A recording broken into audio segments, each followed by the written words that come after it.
আচ্ছা আপনি বলেন।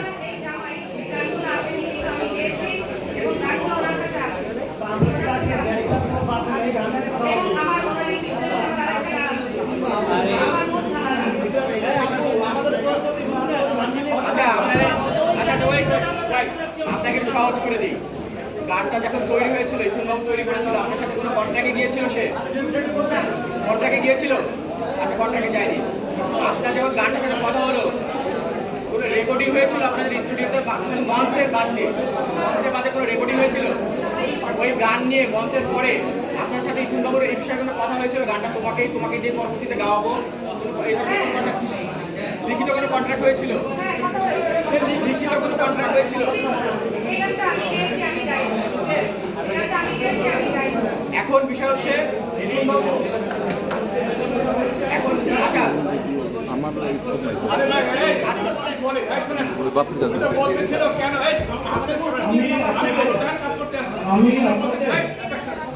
আপনি বলতেছেন যে কেন আপনার কন্ট্রাক্টে যেতে বলছিলেন যাই না, এই কথাগুলো ভিতরে কথাগুলো বলে আমাকে জানতে হবে। হ্যাঁ বলেন, শুনেন কেন হয় না, কেন কন্ট্রাক্টে ঝামেলা হয়? মনি ভাই আমরা ওইটাই এক্সাক্ট ওইটাই শুনতে চাচ্ছি, যেটা ক্লিয়ার করতে পারছি না মনি ভাই।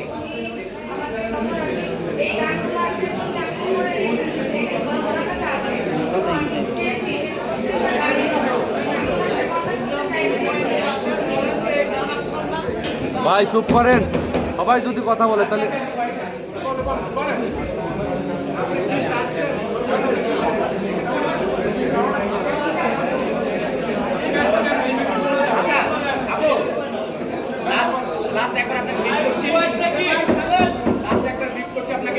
আপনি শুধু বলবেন এই গানটা আপনার কিনা, এক। দুই হচ্ছে এই গানটার শিল্পী হিসেবে আপনাকে স্বীকৃতি দেওয়া হয়েছে কিনা। তিন, যেহেতু এটার গীতিকার এবং সুরকার ইথুনবাবু বলছেন এই গানের রাইটটা আপনার নেই, ইথুনবাবু অন্য একজনকে রাইট দিচ্ছেন। চার, আপনি সর্বোপরি এই প্রতিবাদটা কার বিপক্ষে করছেন। পাঁচ, আজকে সম্মেলনের উদ্দেশ্যটা কি আপনাদের?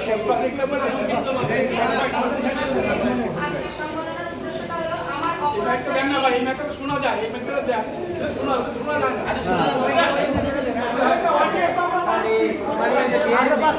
আর ডিআরই থেকে একটা প্রোগ্রাম হচ্ছে।